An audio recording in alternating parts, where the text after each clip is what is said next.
Hi, welcome to Serin's Kitchen. இன்னைக்கு நம்ம கிச்சன்ல ஒரு சட்னி ரெசிபி தான் பண்ண போறோம். எப்பவுமே நம்ம பெரும்பாலும் வீட்ல வந்து இட்லி தோசை பண்றப்போ சட்னி எல்லாம் பண்ணுவோம். டெய்லி ஒரே மாதிரி சட்னி பண்றோமே சொல்லிட்டு போர் அடிக்கும். அந்த மாதிரி நம்ம யோசிக்கிறப்ப ஏதாவது டிஃபரண்டா பண்ணணுமே அப்படினு யோசிப்போம் இல்லையா?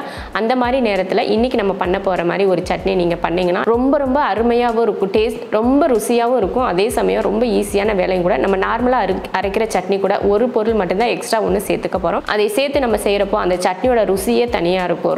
ரொம்ப அருமையா இருக்கும். ஒரு 2 இட்லி சாப்பிடுறவங்க 10 இட்லியா கூட சேர்ந்து சாப்பிடலாம். அந்த அளவுக்கு ருசியான ஒரு சட்னி தான் இன்னைக்கு நம்ம கிச்சன்ல பண்ண போறோம். வாங்க அந்த சட்னி எப்படி பண்ணலாம் அப்படிங்கறத பார்க்கலாம்.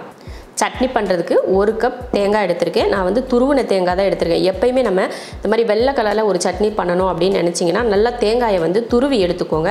அப்போ தான் சட்னி வந்து பார்க்குறதுக்கு ரொம்ப அழகாக நல்லா கலர்ஃபுல்லாக தெரியும். கலர்ஃபுல்லானா ஒரு மாதிரி வெள்ளையும் இல்லாமல் ஒரு க்ரீனும் இல்லாமல் ஒரு கலர் நல்லாயிருக்கும். நம்ம ஹோட்டல்லாம் போய் சாப்பிட்டோம்னா பார்த்தீங்கன்னா சட்னி பார்க்குறதுக்கே அந்த கலர் ரொம்ப அருமையாக இருக்கும். அதெல்லாம் பார்த்தீங்கன்னா தேங்காயை துருவி தான் அரைப்பாங்க. ஓடோட போட்டு அரைச்சோம்னா அந்த சட்னியோட கலரே மாறிடும். அதனால அதெல்லாம் எடுத்து நல்லா துருவிட்டு சட்னிக்கு நீங்கள் யூஸ் பண்ணுங்கள். அப்போ தான் ரொம்ப நல்லாயிருக்கும். நான் வந்து இதில் 1 கப் அளவுக்கு தேங்காய் துருவல் சேர்த்துக்கிறேன் மிக்ஸி ஜாரில். அடுத்து பார்த்தீங்கன்னா பொட்டுக்கடலை சேர்த்துக்கலாம். பொட்டுக்கடலையும் அதே போல் பார்த்தீங்கன்னா அளவுக்கு அதிகமான பொட்டுக்கடலையும் நம்ம சட்னியில் சேர்க்கக்கூடாது. கம்மியாக தான் சட்னி சேர்த்துக்கணும். 1 ஸ்பூன் இல்லைன்னா 2 ஸ்பூன், அதிகபட்சம் 2 ஸ்பூன் அளவுக்கு நீங்கள் சேர்த்துக்கலாம். உங்கள் தேங்காயோட அளவு அதிகமாக இருந்தால் ஒரு 2 ஸ்பூன் சேர்த்துக்கலாம். இல்லை அளவு கம்மியாக இருக்குது அப்படின்னா 1 ஸ்பூன் அளவு தான் நீங்கள் பொட்டுக்கடலை சேர்த்துக்கணும். நான் வந்து 1.5 ஸ்பூன் அளவுக்கு பொட்டுக்கடலை எடுத்திருக்கேன். இப்போ இதையே சேர்த்துக்கலாம். அடுத்து பார்த்தீங்கன்னா வேர்க்கடலை. தேங்காயும் போட்டிருக்கோம், பொட்டுக்கடலையும் சேர்த்துருக்கோம். இப்படியே கூட நம்ம சட்னி அரைக்கலாம். ஆனால் இது கூட நான் வந்து வேர்க்கடலை சேர்த்துக்க போகிறேன். வறுத்துட்டு இந்த தோலெல்லாம் எடுத்து வச்சுருக்கேன். இதுவும் 2 ஸ்பூன். நம்ம கையில் எடுத்தோம்னா நம்ம பொட்டுக்கடலை எடுத்தால் எந்த அளவுக்கு இருந்துச்சோ அதே அளவுக்கு தான் வேர்க்கடலையும் எடுத்திருக்கேன். இதுவும் 2 ஸ்பூன். ஏன் வேர்க்கடலை சேர்க்குறோம் அப்படின்னு பார்த்தீங்கன்னா ரொம்ப ருசியாக இருக்கும். இந்த தேங்காய் சட்னி அரைக்கிறப்போ அதே அளவு பொட்டுக்கடலை எந்த அளவுக்கு சேர்த்தமோ அதே அளவு வேர்க்கடலையும் நீங்கள் சேர்த்துக்கிட்டிங்கன்னா ரொம்ப அருமையாக இருக்கும் டேஸ்ட்டு. இட்லி தோசையெல்லாம் தொட்டு சாப்பிட்றப்போ நீங்கள் வேறு எந்த சட்னியுமே சாப்பிட மாட்டீங்க. அந்த அளவுக்கு ரொம்ப ருசியாக இருக்கும். இப்போ வேர்க்கடலையும் சேர்த்துக்கலாம். அதுவும் ஒரு 2 ஸ்பூன்.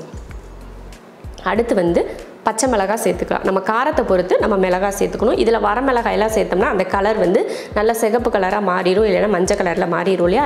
பச்சை மிளகாய் சேர்த்துக்கணும். பச்சை மிளகாயும் பார்த்தீங்கன்னா அளவுக்கு அதிகமாக சேர்த்திங்கன்னா அந்த சட்னி வந்து பச்சை கலராக மாறிடும். அதனால அளவாக பச்சை மிளகாய் சேர்த்துக்கலாம். நான் வந்து ஒரு 4 மிளகாய் அளவுக்கு சேர்த்துக்கிறேன். அடுத்து 2 சின்ன வெங்காயம் சேர்த்துக்கிட்டிங்கன்னா அந்த மனம் வந்து ரொம்ப நல்லாயிருக்கும். அதே சமயம் டேஸ்ட் வந்து கொஞ்சம் டிஃப்ரெண்ட்டாக நமக்கு கிடைக்கும். அடுத்து 2 பல் பூண்டு. எப்பயுமே நம்ம எல்லா சட்னி அரைச்சாலுமே 2 பூண்டு பல் சேர்க்குறது நமக்கு வழக்கமாக இருக்கும் இல்லையா? வெங்காயத்து கூட இந்த பூண்டையும் சேர்த்தோம்னா அவ்வளோ அருமையாக இருக்கும் டேஸ்ட்டு. 2 பூண்டு பல். வெங்காயமும் பூண்டும் ஒரே அளவு எடுத்திருக்கேன், சேர்த்தாச்சு. அடுத்து தேவையான உப்பு. அடுத்து தண்ணி சேர்த்துக்கலாம். தண்ணி சேர்த்துட்டு இப்போ இதை அரைச்சி எடுத்துடலாம். இப்போ பாருங்கள் சட்னி அரைச்சாச்சு. அதே போல் பார்த்தீங்கன்னா சட்னி அரைக்கிறதுமே பார்த்தீங்கன்னா ரொம்ப வலுவலுப்பாக அரைப்பீங்க பார்த்தீங்களா? அந்த மாதிரியெல்லாம் அரைக்காமல் லேசாக குருணையாக இருக்கணும். அந்த மாதிரி நீங்கள் அரைச்சிங்கன்னா நம்ம சட்னி எப்பயுமே சாப்பிட்றதுக்கு ருசியாக இருக்கும். இப்போ இதை ஒரு பவுலுக்கு மாற்றிடலாம். சட்னியில் வந்து உங்களுக்கு தண்ணி ஊற்றி கலக்கிறதுனாலும் கலந்துக்கலாம். இல்லை நமக்கு அப்படியே கெட்டி சட்னியாக இருந்து சாப்பிட்டா நல்லாயிருக்கும்னு நினச்சிங்கன்னா கூட அப்படியே நீங்கள் சாப்பிட்டுக்கலாம். நான் வந்து இதில் தண்ணியெல்லாம் ஊற்றி கலக்க போகிறதில்ல, அப்படியே தான் தாளித்து ஊற்றி நான் சாப்பிட போகிறோம். அவ்வளோதான். இப்போ நம்ம தாளித்து எடுத்துக்கலாம். சட்னி தாளிக்கிறதுக்கு ஒரு பாத்திரம் வச்சுட்டு அதில் எண்ணெய் ஊற்றிக்கலாம். எண்ணெய் காஞ்சதுமே கொஞ்சம் கடுகுளுந்து, அடுத்து கருவேப்பிலை. இப்போ சட்னியில் ஊற்றிடலாம். தாளித்து விட்டு கலந்து விட்டாச்சு. இது கூட நீங்கள் தண்ணி சேர்க்கணும்னா கூட சேர்த்துக்கலாம். இல்லை இப்படியே நம்ம கெட்டியாக வச்சு சாப்பிட்லாம் அப்படின்னு நினச்சிங்கன்னா கூட இந்த மாதிரி கெட்டியாக கூட நீங்கள் வச்சுக்கலாம். தண்ணி சேர்த்தாலும் நல்லாயிருக்கும், இல்லை தண்ணி சேர்க்காமல் இப்படியே வச்சுக்கிட்டிங்கனாலுமே நல்லாயிருக்கும். இந்த மாதிரி சட்னி நீங்கள் செஞ்சு இட்லி தோசைக்கு சாப்பிட்டு பாருங்கள், பொங்கலுக்கும் சாப்பிட்டு பாருங்கள். ரொம்ப சூப்பராக இருக்கும். நீங்கள் எப்போயுமே ஒரே மாதிரி பொட்டுக்கடலை தேங்காய் போட்டு தானே சட்னி செய்வீங்க. பொட்டுக்கடலை தேங்காய் கூட கொஞ்சம் வேர்க்கடலையும் சேர்த்து இந்த மாதிரி சட்னி பண்ணிங்கன்னா எவ்வளோ இட்லி சாப்பிட்டோம் எவ்வளோ தோசை சாப்பிட்டோம் நமக்கே கணக்கு தெரியாது. அவ்வளோ சாப்பிடுவோம். டேஸ்ட் வேறு எந்த சட்னியுமே இது கூட சேர்த்துக்க மாட்டோம். இந்த ஒரு சட்னியே நமக்கு போதும் அப்படின்னு நினைப்போம். அந்தளவுக்கு ருசியாக இருக்கும். இதே போல் சட்னி நீங்களும் செஞ்சு பார்த்துட்டு எப்படி இருக்குன்னு சொல்லிட்டு கமெண்ட்டில் சொல்லுங்கள்.